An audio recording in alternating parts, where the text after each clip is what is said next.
সুতরাং এই বিভাজন যেটা আপনি প্রশ্ন করলেন এটা অত্যন্ত প্রাসঙ্গিক প্রশ্ন, কারণ এইটাই আমি মনে করি যে এই সম্পূর্ণ স্বাধীনতা আন্দোলনের সব থেকে বড় বিশ্বাসঘাতকতা। প্রতিটি বিপ্লবী শ্রী অরবিন্দ থেকে শুরু করে বালগঙ্গাধর তিলকের থেকে শুরু করে প্রত্যেকেই কিন্তু বিবেকানন্দকে এভাবে আদর্শ করেছেন, আর নেতাজি তো তার ভাবশিষ্য বলা যায়। তো তার যে অবদান, বিবেকানন্দের যে অবদান, সেটি ডাইরেক্টলি নয় কিন্তু ইনডাইরেক্টলি এত বড় অবদান আর কারো ছিল বলে আমার মনে হয়। ব্রিটিশ ইন্ডিয়ান আইবির সেই সময় নথিপত্র রয়েছে, ওনারা লর্ড ক্লিমেন্ট এটলিকে লিখছেন যে সকল ব্রিটিশারদের, আইরিশদের, মানে যারা হোয়াইটস, তো তাদেরকে যে কোনো পোর্ট, হয় ল্যান্ড পোর্ট বা সি পোর্ট বা এয়ারপোর্টের কাছাকাছি থাকতে বলা হয়েছে। Any time there may be 1857 like situation, সেক্ষেত্রে ওনাদের যেন তাড়াতাড়ি রিপোর্ট করা যায় সেই ব্যবস্থা। তার মানে সিচুয়েশনটা কতদূর ভয়ানক ছিল ওনাদের, কতটা ভয়ানক। সেই ক্ষেত্রে নেভেল মিউটিনিকে দমন করা হয় এবং দমন করার সময়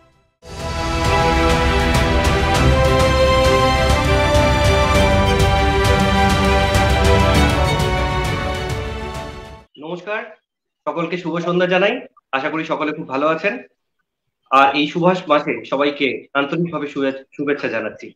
জানুয়ারি মাস মানেই দুই মহাপুরুষ ভারতবর্ষের যেভাবে সমৃদ্ধ করেছেন, আমরা আজও তাদের বাণী চিরতরে মনে নিয়ে এগিয়ে যেতে পারি। তো সেই ক্ষেত্রে স্বামী বিবেকানন্দের 161তম জন্মদিন আমরা কালকে উদযাপন করেছি, এবং সামনে 23শে জানুয়ারি আমাদের দেশনায়ক নেতাজি সুভাষচন্দ্র বসুর 127তম জন্মবার্ষিকী। আর আজকে এই নিয়ে এক আলোচনা সভা, সেই আলোচনা সভায় আপনারা অলরেডি দেখেছেন যে বিপ্লবী আন্দোলন কি ত্রাণ পাওয়া চেয়েছিল, এবং এই আলোচনায় আমার সাথে আছে আমার বন্ধু বোধিসত্ত্ব তরফদার, পুরী থেকে। আমি বোধিসত্ত্বকে স্বাগত জানাচ্ছি। বোধিসত্ত্ব, প্লিজ ওয়েলকাম। এছাড়াও আমাদের সাথে আছেন রবিরঞ্জন সেন, শ্রী রবিরঞ্জন সেন, কাটোয়া কলেজের ইতিহাস বিভাগের বিভাগীয় প্রধান, এবং আছেন শ্রী অসীম কৃষ্ণ পাইন, উনি শ্রী রামকৃষ্ণ ডিভোটি এবং বাবা শিবানন্দ মহারাজের সাথে সান্নিধ্যে আছেন দীর্ঘদিন ধরে। আমি অসীম বাবু এবং রবিরঞ্জন বাবুকে স্বাগত জানাচ্ছি আমার চ্যানেলে। নমস্কার স্যার। নমস্কার। নমস্কার। যাই হোক, আর দেরি না করে আজকের আলোচনা আমরা শুরু করে দিই। আমি প্রথমেই একটু যে বিষয়টা নিয়ে আমি একটু কথা বলতে চাই, যে স্বামী বিবেকানন্দের একটু আগেই বললাম আমরা 161তম জন্মদিন কালকে আমরা উদযাপন করেছি।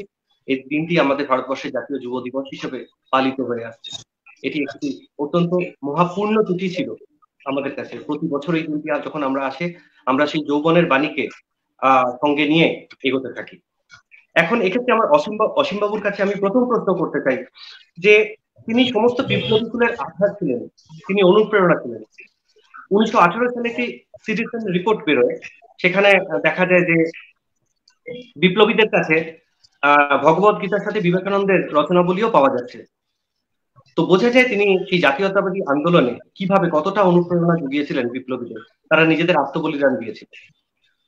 তো বিবেকানন্দ শুধু আধ্যাত্মিক দিক ছাড়াও যে জাতীয়তাবাদী যে দিকটা, এই বিষয়ে আপনি দীর্ঘদিন বেলুড় মঠের সাথে যুক্ত, পরম ঠাকুর রামকৃষ্ণ দেবের ভক্ত, এবং সেই ভাব প্রচারে আপনি আছেন। তো আপনার কাছে আমি প্রথম প্রশ্ন, অসীম বাবু, আপনি যদি বিষয়টাকে একটু ব্যাখ্যা করেন প্লিজ।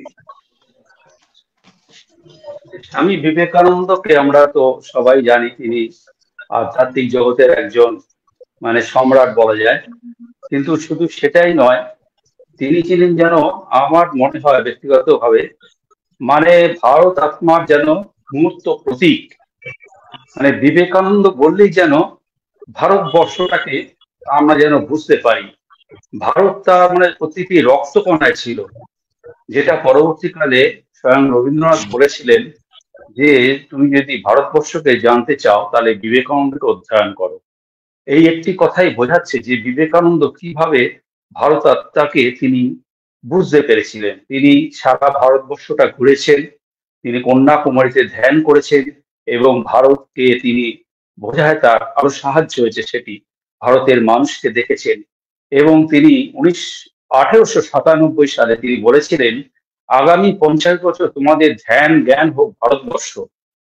এই যে তিনি 50 বছর কথা বলেছিলেন, এবং আমরা জানি 1947 সালে 50 বছর পূর্ণ হওয়ার পর ভারতবর্ষ যে স্বাধীনতা প্রাপ্ত হয়েছিলেন, যেটি ট্রান্সফার অফ পাওয়ার নিশ্চয়ই, সেটা নিয়ে আমাদের যে নেতাজির স্বপ্ন ছিল সেটি হয়তো সেইভাবে পূরণ হয়নি।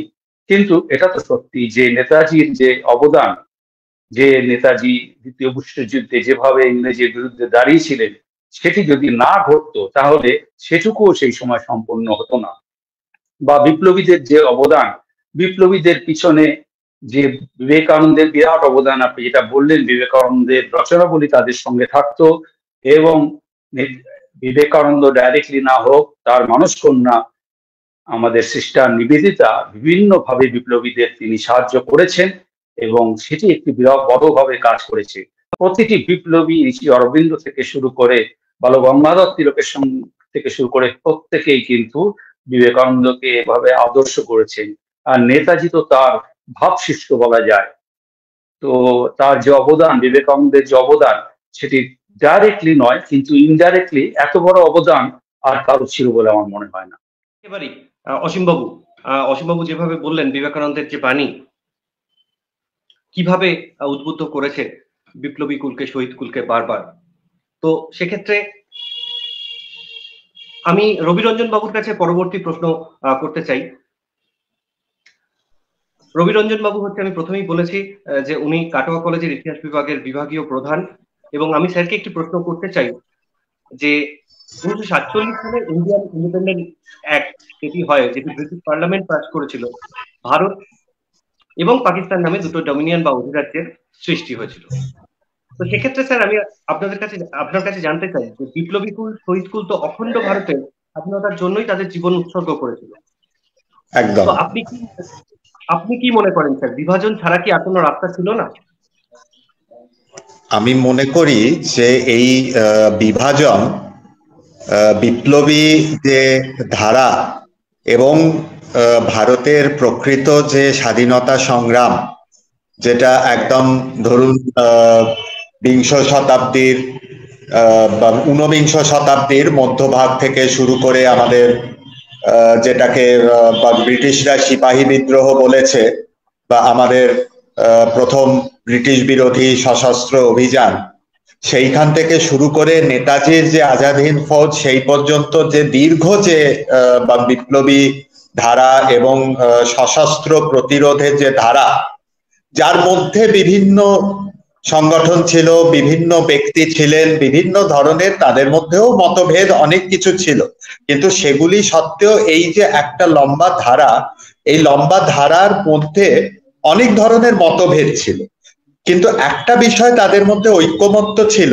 যে তারা সম্পূর্ণ অখণ্ড ভারতের পক্ষেই ছিলেন এবং অখণ্ড ভারতের স্বাধীনতা তারা সকলে চেয়েছিলেন।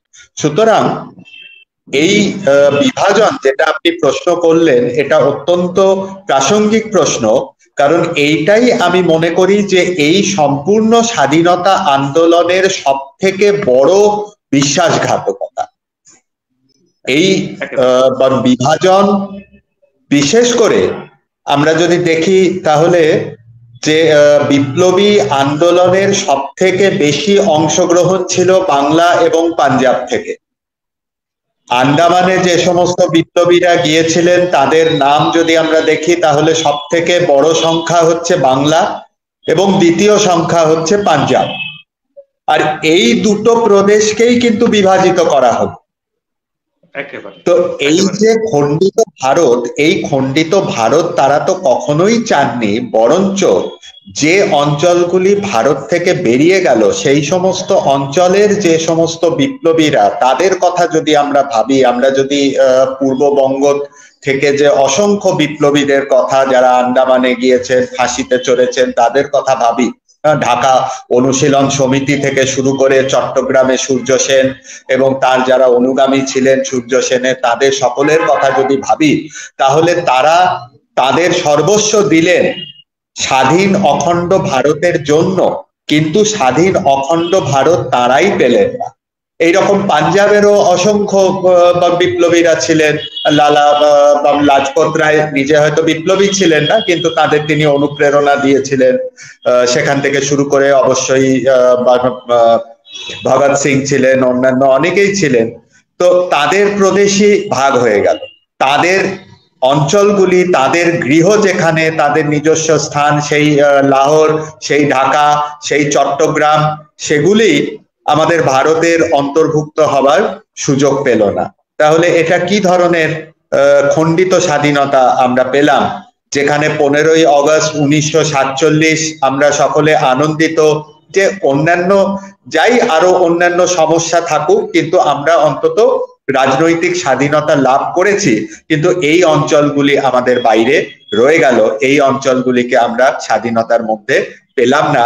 এটা একটা চরম বিশ্বাসঘাতকতা, এবং এটা যেমন মুসলিম লীগ এবং তাদের অনুগামী যে সমস্ত বিচ্ছিন্নতাবাদী শক্তি আছে তারা যেমন প্রাথমিকভাবে দায়ী, সেই রকম তারপর অবশ্যই ব্রিটিশ ষড়যন্ত্র এবং ব্রিটিশদের যে সমস্ত তাদের যে পরিকল্পনা ভারতকে দুর্বল করে দেওয়া, ভবিষ্যতের জন্য ভাগ করে দেওয়া, ডিভাইড এন্ড রুল পলিসি, সেটাও যেমন আছে। তার সঙ্গে যারা আমাদের স্বাধীনতা সংগ্রামের নামে যারা এই খণ্ডিত স্বাধীনতাকে মেনে নিয়েছিলেন, প্রস্তাব পাশ করে মেনে নিয়েছিলেন, তারাও তার জন্য অবশ্যই দায়বদ্ধ এই বিভাজনের জন্য। একেবারে একেবারে রবিরঞ্জন বাবু যেরকম ভাবে বললেন যে ভারতের দুটো প্রভিন্স, এটা বাংলা আর পাঞ্জাব, এবং বাংলা সব থেকে বেশি যে অবদান ছিল, বলা ভালো যে নেতৃত্ব দিয়েছিল সশস্ত্র সংগ্রামে সারা ভারতবর্ষের ক্ষেত্রে, অনুপ্রেরণা ছিল। তো সেই দুটি প্রভিন্সকেই, সেই দুটো প্রদেশকেই বিভাজিত করা হয়েছিল, এবং দেশ ভাগের যারা সব থেকে বেশি আমরা বাঙালিরা এবং পাঞ্জাব প্রদেশের লোকেরাই অনুভব করেছে। তাকে অসংখ্য ধন্যবাদ। আমি পরবর্তী প্রশ্ন আমি বোধিসত্ত্বের কাছে। বোধিসত্ত্ব ইতিহাস অনুরাগী এবং নেতাজি বিষয়ক চর্চা করে, এবং ডকুমেন্টারি ফিল্ম আগের বছর একটি খুব সুন্দর বানিয়েছে। আমি বোধিসত্ত্বের কাছে জানতে চাই যে ট্রান্সফার অফ পাওয়ারের মাধ্যমে প্রাপ্ত আমাদের স্বাধীনতা, তো সেক্ষেত্রে দুটি অধিরাজ্য ভারতবর্ষ এবং পাকিস্তানের সৃষ্টি হলো। এবার তোমার কাছে আমি এখানে জানতে চাই যে ভারতবর্ষের এই স্বাধীনতা উত্তর পর্বের সমস্ত ডিপার্টমেন্টের সমস্ত বিভাগে সেই পুরনো লোকেরাই, পুরনো কর্তারাই রাদার বলা ভালো, থেকে গেলেন, মানে আসীন থাকলেন পদে আর কি। তো এই পরাধীন ভারতবর্ষে যারা ব্রিটিশদের হয়ে ব্রিটিশ ভারত মানে ভারতবর্ষের ভারতবাসীদের উপর নিপীড়ন করলো, তারাই আবার স্বাধীন ভারতে মানে স্বাধীনতা উত্তর পর্বে প্রশাসন চালালো। তো সরাসরি ভাবে তুমি বলো যে নেতাজি সুভাষচন্দ্র বোস যদি মেনল্যান্ডে অর্থাৎ কলকাতায় হয়ে তার যে বিখ্যাত ডাক দিল্লি চলো, এবং তিনি যদি এই পুরো বিষয়টি কমপ্লিট করে লালকেল্লায় আজাদ হিন্দ ফৌজকে সঙ্গে নিয়ে স্বাধীন ভারতের পতাকা তুলতেন, তাহলে তো ট্রান্সফার অফ পাওয়ারের মাধ্যমে, দেশ বিভাজনের মাধ্যমে বিষয়গুলো ঘটতো না। সেক্ষেত্রে নেতাজি সুভাষচন্দ্র বসু কি অ্যালাউ করতেন, বা তিনি কি ক্যাটাগরাইজ করে এই বিষয়গুলোকে আলাদা করতেন না, যে এই মানুষগুলো এই পদে থাকবে না? তুমি কি মনে করো প্লিজ বোধিসত্ত্ব? অনেক ধন্যবাদ। আমি আগে যারা বলেছেন ওনাদের সকলের কথাই খুব মন দিয়ে শুনেছি, এবং খুবই ইম্পর্টেন্ট কয়েকটি পার্সপেক্টিভ তুলে ধরা হয়েছে। এবার আমাদের টপিক সংক্রান্ত বিষয় যেটি তুমি এবার আমাকে জিজ্ঞেস করলে, সেক্ষেত্রে দেখো ট্রান্সফার অফ পাওয়ার খুবই ইম্পর্টেন্ট একটি বিষয় অ্যাজ ফার এজ আমাদের হিস্ট্রি যদি আমরা দেখি।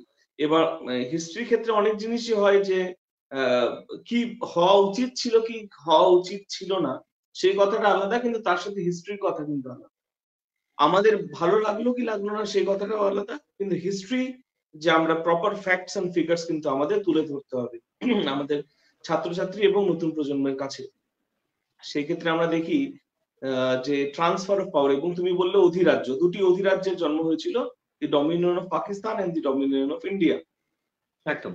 এবং পাকিস্তানে যদিও মোহাম্মদ আলী জিন্নাহ নিজেকে গভর্নর জেনারেল হিসাবে ডিক্লেয়ার করেছিলেন, ভারতের ক্ষেত্রে কিন্তু আমরা লর্ড লুই মাউন্টব্যাটেন, আমাদের যিনি লাস্ট ভাইসরয় ছিলেন, ওনাকে আমরা কিন্তু গভর্নর জেনারেল হিসেবে অ্যাপয়েন্ট করেছিলাম। তো এক্ষেত্রে বিষয়টা আমাদের দেখতে হবে যে সেম অফিসিয়ালস, সেম আধিকারিক, এনারা সবাই কিন্তু একই জায়গায় থেকে গেছে, এবং ট্রান্সফার অফ পাওয়ার মানে শুধু এরকম মনে হয়েছে যে অনলি জাস্ট আ রিজিম চেঞ্জ। আমাদের যে ভারত যেভাবে যুদ্ধ করে আমরা, যে সংগ্রাম করে আমরা ভারতবর্ষ স্বাধীন করতে পেরেছি, সেই ফিলিংটা তবেই আসতো যদি এই ধরনের ট্রান্সফার অফ পাওয়ার এইভাবে হতো না। এবার আমরা তো কেউই চাই না যে যুদ্ধ, তো কেউই চায় না, কিন্তু এই ক্ষেত্রে আমাদের বুঝতে হবে যে সেকেন্ড ওয়ার্ল্ড ওয়ার কিন্তু সত্যি ঘটেছে পৃথিবীতে, এটা কোনো গল্প কথা নয়। ফার্স্ট ওয়ার্ল্ড ওয়ারও সত্যি ঘটেছে, এটাও কোনো গল্প নয়। লোকের রক্ত ঝরেছে, অনেক লোকের ক্ষতি হয়েছে, দেশের ক্ষতি হয়েছে, অ্যাটম বম ব্লাস্ট হয়েছে, এগুলো তো প্র্যাকটিক্যালি হয়েছে, এগুলো একটা কিন্তু গল্প না। তো সেই ক্ষেত্রে যুদ্ধ কিন্তু ভারতবর্ষকে স্বাধীন ভারতবর্ষ কিন্তু ভারতবর্ষকে যুদ্ধ করতে হয়েছে। ভারতবর্ষ কিন্তু পাকিস্তানের বিরুদ্ধে লড়েছে, ভারতবর্ষকে কিন্তু চীনের বিরুদ্ধে লড়তে হয়েছে, এমনকি ভারতবর্ষকে অপারেশন পোলো করতে হয়েছে নিজেরই দেশে, ইসের ক্ষেত্রে, হায়দ্রাবাদের ক্ষেত্রে। ভারতবর্ষকে কিন্তু নাগাল্যান্ডেও কিন্তু ফোর্সেস পাঠাতে হয়েছে। তো আমরা যদিও গান্ধীয়ান পলিসিতে চলেই যদি আমরা যদি স্বাধীন হয়েছি, তো আমাদের এই ধরনের অ্যাকশনস কেন নিতে হলো? অ্যাটলিস্ট আমাদের দেশেই বা কেন নিতে হলো? তার মানে আমাদের প্র্যাকটিক্যালি চিন্তাগুলো করতে হবে। আরো কয়েকটি ইম্পর্টেন্ট পয়েন্ট মেনশন করছি, মৃন্ময়ের সাথে এই বিষয়ে আমার আগেও আলোচনা হচ্ছে, একটি প্রোগ্রামে আমি একটি ছোট ক্লিপিংও দেখিয়েছিলাম যে জালিয়ানওয়ালা বাগে যখন জেনারেল ডায়ার যখন ফায়ার করেন, the whole regiment was actually Gurkha rifles. এবার গুর্খা রাইফেল জেনারেল ডায়ার কিন্তু অর্ডার দিয়েছিলেন, ফায়ার কিন্তু গুর্খা রাইফেলস করেছে।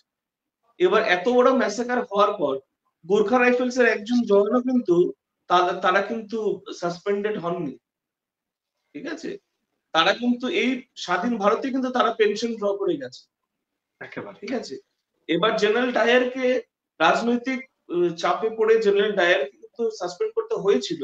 আরেকটা জিনিস আমাদের বুঝতে হবে যে ব্রিটিশ আপার হাউস কিন্তু তাকে সম্বর্ধনা দিয়েছে, as if he saved India, he protected India, কারণ সেই সময় মার্শাল ল চলছে।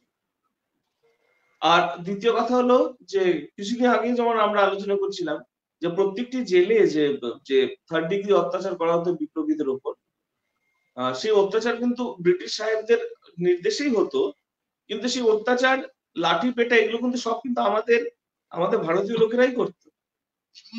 এবং ভারত স্বাধীন হওয়ার পর সেই স্বাধীন ভারতের সব সুবিধা কিন্তু তারাই পেয়েছে, কিন্তু সেই বিপ্লবীদের কি হলো তার খবর কিন্তু আমরা রাখিনি কোনোদিন।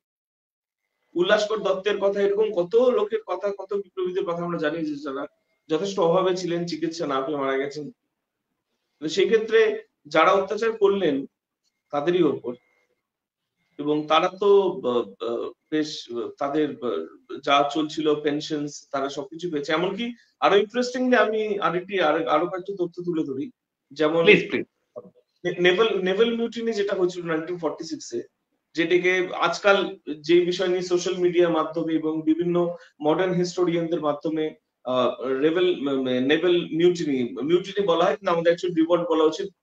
নৌ বিদ্রোহের জন্য কি হয়েছিল 1946-এ, তখন ব্রিটিশ গভর্নমেন্ট জাস্ট দ্বিতীয় বিশ্বযুদ্ধের শেষে তারা এই বিষয়টি বুঝতে পেরেছেন যে ভারতবর্ষে আবার 1857 লাইক সিচুয়েশন আবার চলে আসতে পারে।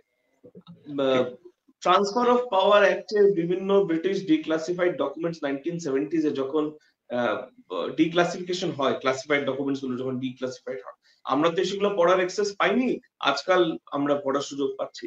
সেখানে দেখা যায় যে বিভিন্ন ইন্টেলিজেন্সের, এমনকি ব্রিটিশ ইন্ডিয়ান আইবির সেই সময় নথিপত্র রয়েছে, ওনারা লর্ড ক্লিমেন্ট এটলিকে লিখছেন যে সকল ব্রিটিশারদের, আইরিশদের, মানে যারা হোয়াইটস, গুটিগত হোয়াইটস তো ছিলেন ভারতবর্ষে সেই সময়, কোনো সময় হয়তো 1 লাখের বেশি ছিলেন না এট এনি মোমেন্ট।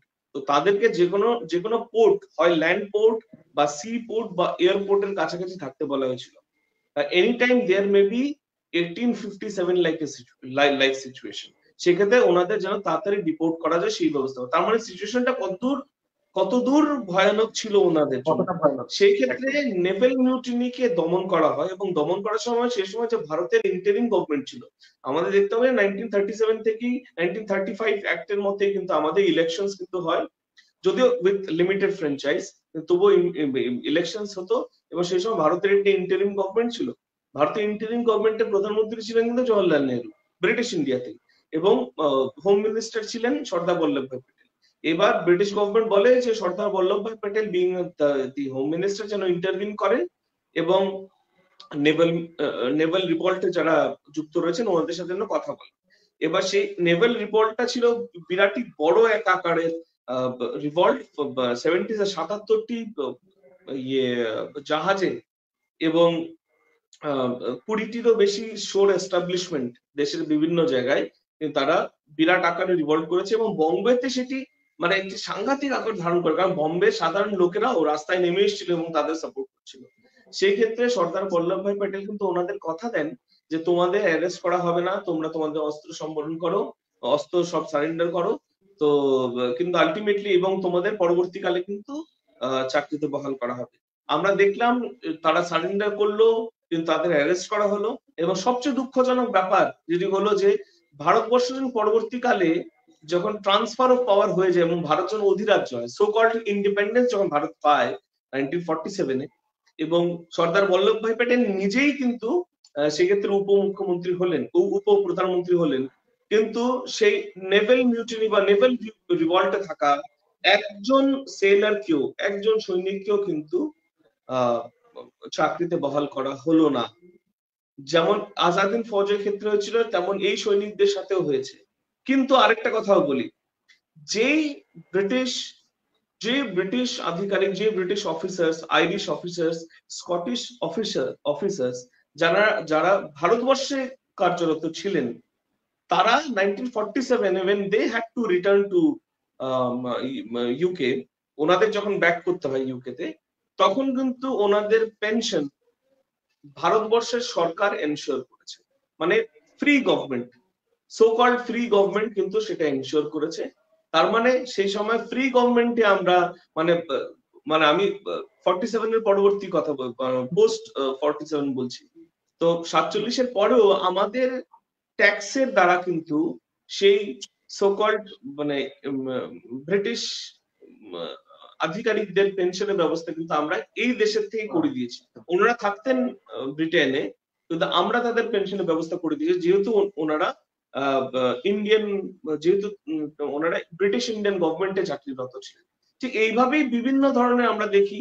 তারপর আপনি দেখুন, তুমি দেখো তবে সেদিন যেমন আমরা আলোচনা করছিলাম মাস্টারদা সূর্য সেনের ক্ষেত্রে, ওনাকে ঠিক ওসামা বিন লাদেনের মতন, বিকজ ওসামা বিন লাদেন যেরকম সারা বিশ্বের জন্য ওয়াজ আ টেররিস্ট, সেখানে ব্রিটিশারদের জন্য মাস্টারদা সূর্য সেনও ছিলেন একজন টেররিস্ট।